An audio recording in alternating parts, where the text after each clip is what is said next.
Twongeye kubasuhuza ndetse tubaha ikaze mwese mudukurikirana. Uyu munsi n'ubundi tugarutse ku makuru ya Pi nk'uko dusanzwe tubigenza, dusubiza kimwe mu bibazo bikunze kwibazwa n'abantu benshi bibaza ku bijyanye n'agaciro ka Pi mu gihe Pi izaba yaristinzwe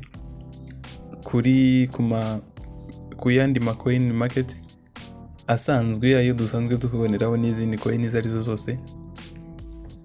Hari abantu bakunda kwibaza ku gaciro ka Pi izaba ifite muri icyo gihe, bibaza ati Bitcoin izarusha agaciro, Pi izaba irusha agaciro Bitcoin nk'uko bikunze kuvugwa, Pi ntizaba ihindagurika nk'uko izindi cryptocurrency zikorwa. Ibyo rero twateguye kino kiganiro kugira ngo ibyo bibazo byose twibaza turebere hamwe igisubizo cyabyo, kugira ngo turamutse tugize amahirwe iyi Pi ikajya kuri coin market nk'uko izindi coin zose ziriho, ese izakura ku murongo Bitcoin koko? Ibi byose tugiye kubirebaho muri rino somo ry'uyu munsi, ndetse tunareba impamvu Pi ikunze gufatwa nk'aho ari coin itandukanye n'izindi cryptocurrencies, bitewe n'uko bikunze kuvuga yuko agaciro ka Pi ko katazahindagurika nk'uko izindi cryptocurrency bigenda, ahubwo ko kazaba kari stable, ko Pi izaba ifite agaciro, ubwo value iri stable ndetse kandi igenda yiyongera, aho kugira ngo igende imanuka yongera izamuka imanuka izamuka. Ikiganiro twagiteguye twifashishije icyo twita Trd Volume, ndetse tugiye kureba ibi byose twifashishije n'ubundi no Trd Volume, turebe ku bijyanye n'aka gaciro ka Pi nk'uko dukunze kubyumva ku bantu bagiye batandukanye, tumenye n'aho biva n'impamvu yabyo, ndetse tunasobanukirwe neza uburyo twabifata. Reka dutangire tureba neza Trd Volume icyo ari cyo. Mu busanzwe tuzi ko trading ari ubucuruzi, hanyuma volume mu cyongereza tugenekereje twavuga ko ari amount of asset. Ubwo ni asset nk'umubare runaka w'ibintu, cyangwa n'ubundi tubyite nk'ibicuruzwa, kuko tubishyize mu cyongereza dushobora kubyita assets cyangwa se commodities. Ingano ya assets cyangwa se commodities zaguranwe, ubwo ni hagati y'ugura n'ugurisha mu gihe runaka. Ibyo nibyo twita volume. Akenshi tukunze gukoresha igipimo cy'umunsi, amasaha 24 muri make. Uze ngo ibintu byaguranywe hagati y'ugura n'ugurisha mu gihe cy'umunsi nibyo twakwita nka volume. Buri transaction yose yakozwe hagati y'ugura n'ugurisha bagurisha izo commodities, ubwo ni ibicuruzwa, iyo total volume count n'ubundi ubwo aba ari inshuro cyangwa se ingano y'ibyo bintu byatanzwe. Urugero, reka dufate urugero, niba habayeho transaction 10, ubwo ni ihererekanya 10 mu munsi, bivuze ngo volume y'uwo munsi izaba ari 10, ubwo ni trading volume 10. Reka dufate urugero, niba ngurishije imifuka 50 y'umuceri nkayigurisha kuri, wenda se n'urugero kuri Alex, mfashe imifuka 50 y'umuceri ndi umucuruzi, nyigurishije kuri Alex, hanyuma buri mufuka w'umuceri ugura 10,000, ni urugero turi gutanga ibi ngibi. Bivuze ngo imifuka 50 y'umuceri nagurishije irabigura 1,500. Buri mufuka ni 10,000, ngurishije imifuka 50. Ubwo niba ngurishije imifuka 50, buri mufuka ugurishijwe 10,000, total y'amafaranga ninjije ni 500. Hanyuma ubwo volume ya transaction y'uwo munsi ishobora guhita ifatwa nkaho ari 500. Ubwo 500 yo trading volume y'uwo munsi mu masaha 24 nakoze, cyangwa se ukarikodinga ko trading volume ari imifuka 50 y'umuceri, nabyo birashoboka. Ushobora kurikodinga amafaranga cyangwa ukarikodinga ingano y'ibyo wacuruje, gusa kenshi barikodingwa ingano y'ibyo wacuruzwe, cyangwa se byose bikitabwaho. Bivuze ngo trading volume ni 500 yinjije, cyangwa se niyo mifuka 50 y'umuceri nagurishije.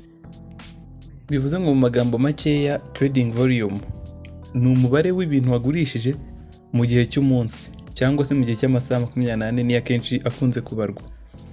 Urundi rugero, ubwo umunsi wa mbere twabonye urugero rwa mbere, reka dufate urugero rwa kabiri, wenda ku munsi ukurikiyeho niba ngurishije imifuka 100 noneho y'umuceri, byumvikane ko noneho niba umufuka umwe ugura 10,000, ubwo ni miliyoni.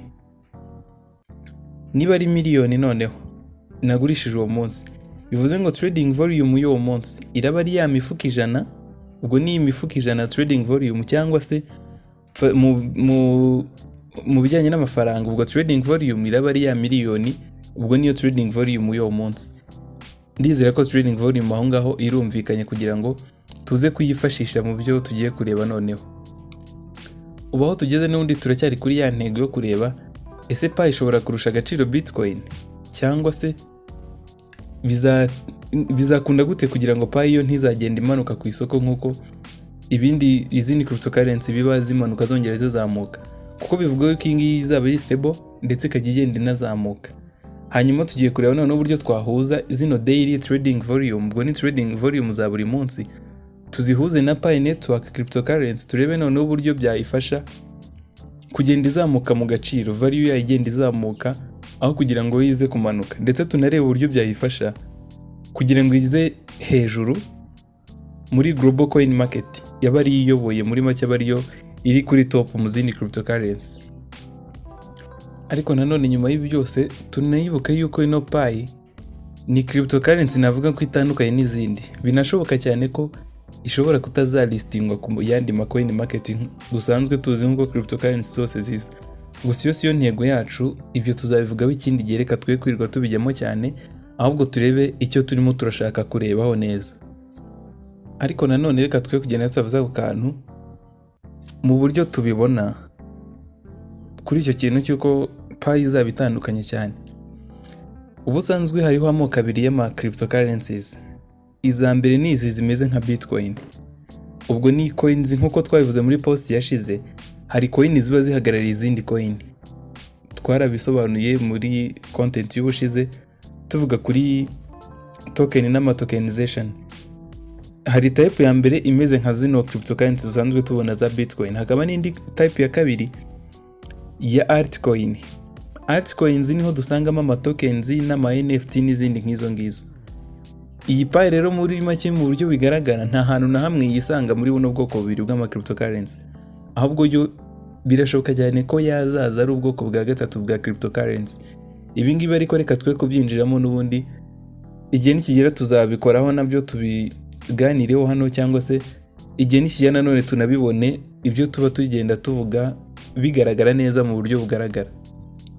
Ubwo twakoraga iyi video trading volume ya Bitcoin, reka twikomereze kuri iyo trading volume twakoraga. I trading volume ya Bitcoin yari iri ku $1,000, ariko nanone ibi ni ibintu bihindagurika cyane. Uramutse ugiye muri Google ukandikamo Bitcoin trading volume, uzabona chart yerekana uburyo trading volume ya Bitcoin cyangwa ya cryptocurrency yari yo yose imeze. Uzagenda ubona ku gihe icyo ari cyo cyose runaka, niba se ukeneye trading volume ya buri munsi, ukeneye ya buri kwezi, ya buri mwaka se, yo mu myaka ingahe, byose uzagenda ubibona. Aka kanya nawe uramutse ubyanditsemo wabibona. Hari igihe yari iri mu 1,000, kimwe nuko igenda ikagera no mu 3,000. Umwaka ushize bwo 2021 iri mu mpera, Bitcoin igeze kugira trading volume, ubwo ni daily turimo turavuga, y'umunsi y'amasaha 24, igera muri $36,000,000 z'amadolari. Bivuze ngo toto Bitcoin, ubwo Bitcoin zose muri rusange ziba zagurishijwe muri uwo munsi ni $36,000,000 z'amadolari zaragurishwaga. Zaraguzwe cyangwa se zaragurishijwe cyangwa zarahererekanywe hagati y'abantu n'abandi mu gihe cy'amasaha 28. Iyo niyo twise trading volume ya Bitcoin. Ubwo noneho tugeze muri cryptocurrency, twatangiye dutanga ingero mu bijyanye n'imifuka y'umuceri. Ubu noneho tugeze muri cryptocurrency kugira ngo bitujyanye neza mu byo turimo turaganamo bya Pi. Reka noneho tuve kuri Bitcoin twari dufatiyeho urugero, twinjire kuri Pi noneho. Reka twashuminge cyangwa reka twepoze yuko Pi iramutse launchinzwe ya launchingwa Pi imwe ingana $1. Ahangaha bishobora guhita bipushinga aba pioneers benshi kugura no kugurisha Pi bafite. Urugero, ishobora kuronshingwa ifite $1, ugasanga hari abantu bafite Pi nk'ibihumbi 40, cyangwa se bafite Pi ibihumbi 10, bafite Pi se ibihumbi 3. N'urugero, niyo wafata Pi 1,000 wenda dufate makeya, izo ni payi 1000. Niba ilonshinzwe ifite idolari rimwe wifitiye payi 1000, amadolari 1000 ntago wabura no guhita uvuga uti reka njye ku nyungu. Ibi ngibi nibiba ku musozo w'umunsi, analyse zizahita zigaragaza yuko hari abantu benshi bamaze kugurisha ndetse no kugura no guhererekanya izo payi. Reka dufate urugero ko wenda umunsi urangiye abantu 1,000,000. Turabizi ko ubu ngubu payi ifite pioneers barenga 35,000,000. Reka dufate urugero wenda kugira ngo tutakomplike ibintu, dufate ko 1,000,000 yonyine ariyo exchanginze amacoins, yohererezanyije payi, ubwo ngubwo n'amacoin ya payi zahererekanyije payi 1,000,000. Bivuze ngo mu masaha 24 niba 1,000,000 y'aba pioneers exchanginze payi, ubwo bazihererekanyije muri make. Bivuze ngo trading volume ya payi muri icyo gihe ni 1,000,000 y'idolari. Bivuze ngo niba buri muntu umwe yagiye ahererekanya wenda payi imwe imwe, abantu 1,000,000 bazakora, bizatuma analysis yerekana yuko hakozwe trading volume y'idolari ya 1,000,000 y'idolari. Twibuke yuko nanone iyo cryptocurrency irimo irakoreshwa cyane bituma igenda izamuka mu gaciro, agaciro kayo kagenda kazamuka uko irimo iragenda ikoreshwa cyane. Ngira ngo mugende mubona ko hariho abantu bagenda bashyiraho uburyo butandukanye bwo kugura nk'ibicuruzwa ukoresheje cryptocurrency runaka, cyangwa ugasanga hagiye hashyirwaho nk'ama online business kuyinvestinga muri ukoreshe cryptocurrency runaka wenda yavutse n'urugero. Ibyo byose ni ibifasha kugira ngo iyo cryptocurrency ihererekanywe ikoreshwe cyane, bitume agaciro kazamuka. Hanyuma rero ibyo tubonye ko bikozwe ku munsi wa mbere muri payi. Reka twigarukire kuri payi. Tubonye ko umunsi umwe habaye trading volume ya 1,000,000 y'idolari. Hanyuma ku munsi ukurikiyeho wenda bitumye izamuka mu gaciro, noneho payi imwe igeze ku madolari 5. Twibuka ko ku munsi washize payi imwe yaguraga idolari rimwe, ariko kubera transaction nyinshi zabayeho bitumye izamuka mu gaciro, payi imwe igeze ku madolari 5. Reka turebe noneho uwo munsi uri wenda urangiye, twipoze ko 2,000,000 z'aba pioneers exchanginze payi. Noneho ubwo bivuze ngo trading volume isi yihinduka 10,000,000. 10,000,000 za payi zatanzwe zahererekanyijwe hagati y'aba pioneers.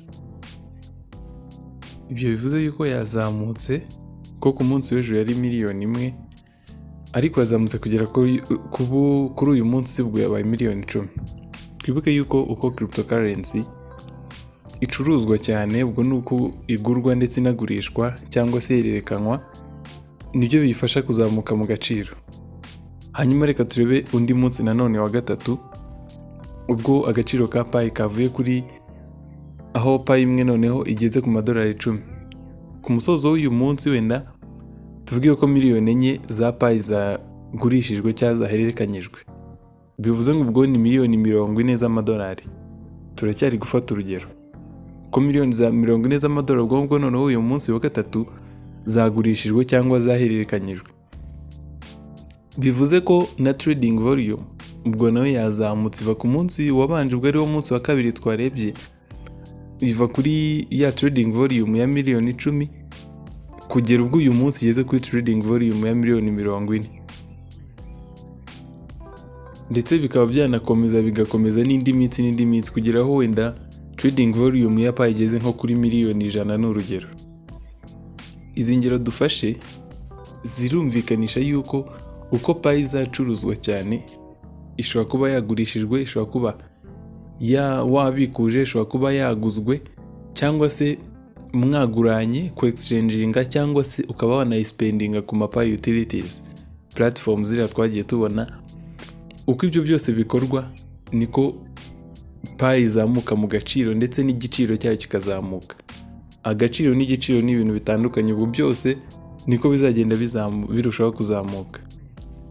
Abantu bakunze gushora imari muri cryptocurrency ntabwo bakunze gucekinga ibintu byinshi cyane ngo barebe iyi coin yakozwe nande, yavuye he, imeze ite, kugira ngo bayigure bayiholdinge, nk'uko twabonye ko zimwe mu nyungu za cryptocurrency harimo no guholdinga kugira ngo izakugirire akamaro mu gihe kiri imbere. Ahubwo akenshi binvestinga muri coins ifite trading volume iri hejuru, bitewe n'uko high trading volume, ubwo trading volume iri hejuru igaragaza yuko hari abantu benshi bari gucuruza iyo coin, cyangwa se iyo coin ifite muvoma iri kugurwa yongera igurishwa. Ibi ngibi kandi bikaba biha imbaraga yuko bihesha imbaraga yo kuzamuka cyane mu gihe kiri imbere. Ubu rero akaba ari nabwo buryo bwiza bwo kugura coins ugendeye ko ifite high trading volume, kubera ko biba bigaragara yuko izakuzanira inyungu mu gihe kiri imbere. Ugendeye kuko coin runaka ifite trading volume iri hejuru, ibi bigaragaza yuko abantu benshi barimo gukoresha iyo coin, bityo rero na trading volume ikagenda izamuka ndetse na value yayo ikagenda izamuka. Twibuke ko trading volume iri hejuru biba bigaragaza yuko coin irimo iragenda ihererekanywa cyane, ari nabyo bituma izamuka mu gaciro. Ariko nanone niba community size cyangwa se engages, iyi jambo engages ryo tukunze kubona rikoreshwa cyane muri Pi network, ubwo ni abantu bakoresha iyo coin niba ari bakeya, bisobanuye yuko hazabaho na trading volume iri hasi.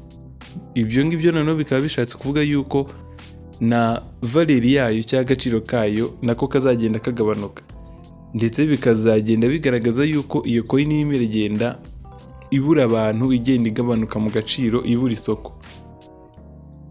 Iyi ni nayo mpamvu akenshi nk'ama cryptocurrency agitangira kunze gufailinga, ugasanga itangiranye imbaraga ariko nyuma igahita igabanuka. Akenshi biterwa nuko abantu bayimayininze wenda cyangwa se bayiguze igitangira, nyuma bagahita barekeraho kuyikoresha. Nabyo hari igihe bibitera, bigatuma no trading volume yayo imanuka, bigatuma na value yayo yose ihita imanukira rimwe. Hari igihe bibaho, cyangwa se bigaterwa nuko yabaye launched, abantu bahita bayikuramo amafaranga yabo, barayagurisha, barayexchanginga, bituma nta muntu n'umwe, nta bantu bakiyitradinga, baba batakiyitradinga, rero bigatuma trading volume yayo ihita imanuka, igatakaza agaciro, gutyo bigatuma ifailinga. So ubwo rero value cy'agaciro ka ma coins, ama commodities ndetse n'ama financial securities byose biterwa n'uburyo ikoreshwa ndetse na trading volume yayo. Mu magambo make, uko aba engages baba benshi ni nako usage cyangwa uburyo coin ikoreshwa byiyongera, ikoreshwa ryayo ryiyongera, ndetse nako trading volume igenda izamuka. Ibyo bigatuma value yayo izamuka, ndetse network externalities ubwo n'abayikoresha bagenda bazamuka.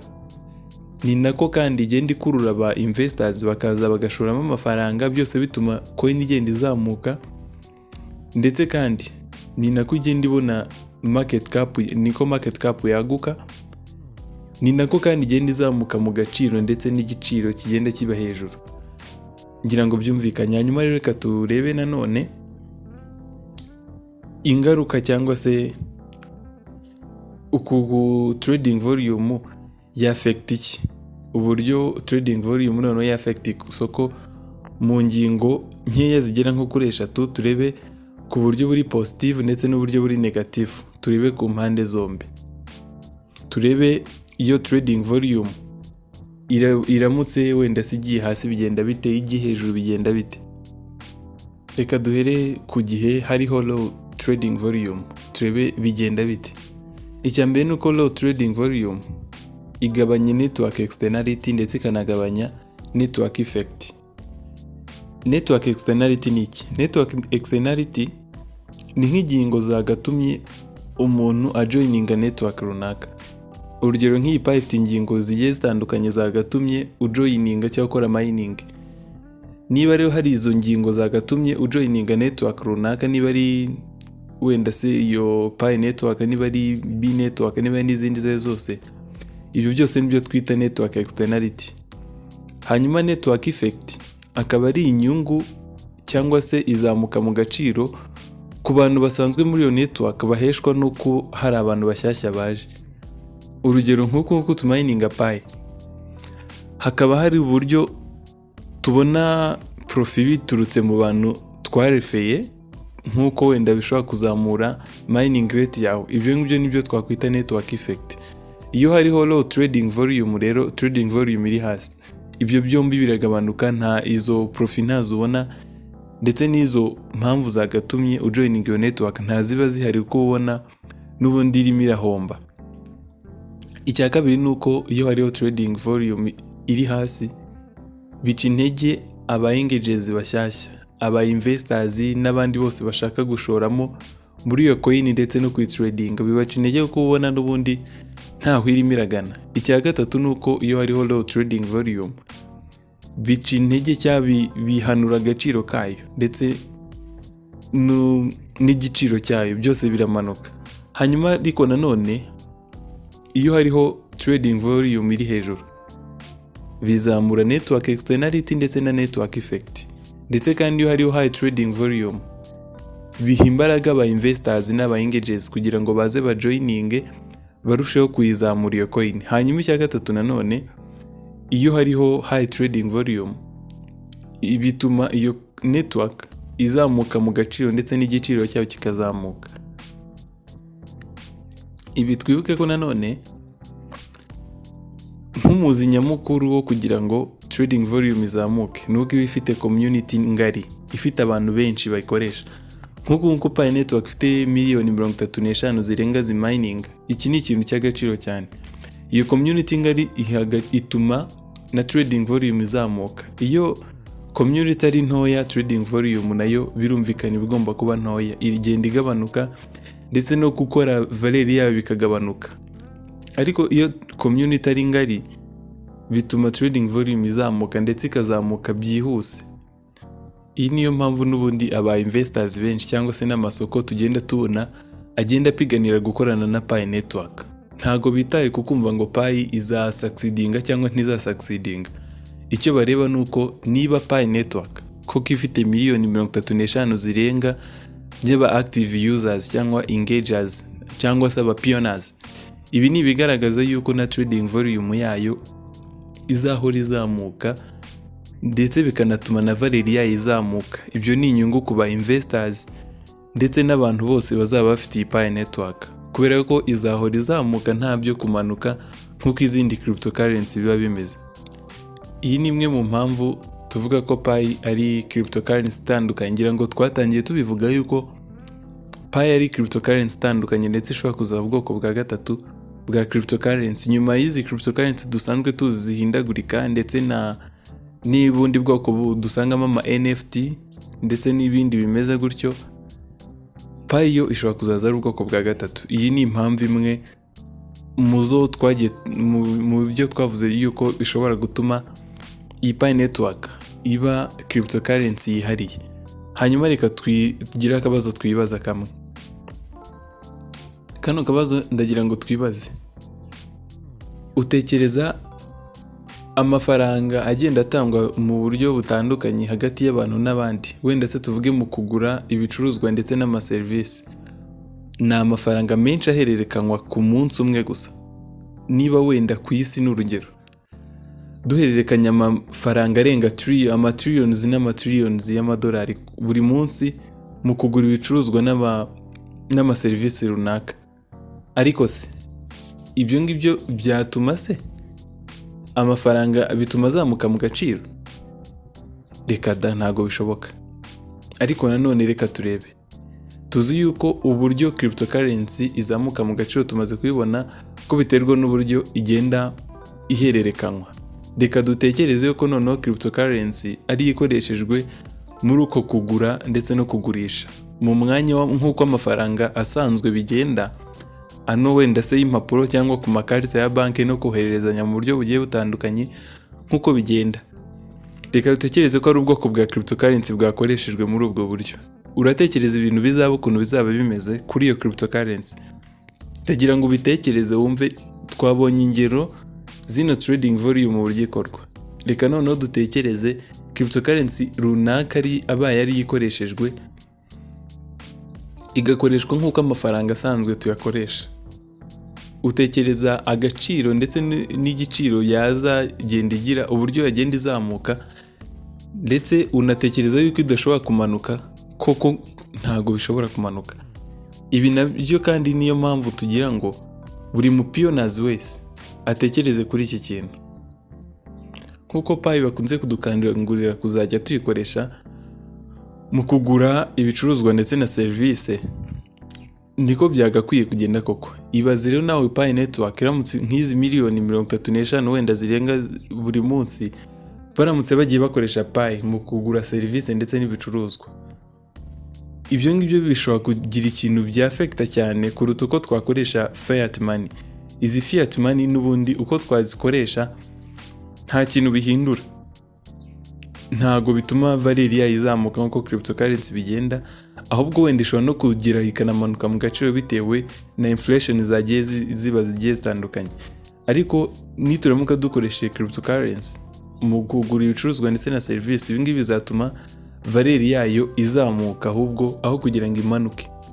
Ibi nituramuka tubyumvise nkuko tubisabwa na core team ko tugomba kwimenyereza gukoresha zino Pi utilities nka Pi chain more ndetse n'izindi zigiye zitandukanye twagiye tuvugaho, ibi ni bizadufasha yuko Pi coin aho kugira ngo imanuke ahubwo izahora izamuka cyangwa se ibe stable mu gihe runaka, izanyuzamo ibe stable ubundi ikomeze izamuka. Ahangaha niho tuhera tuvuga ngo Pi itandukanye n'izindi cryptocurrency.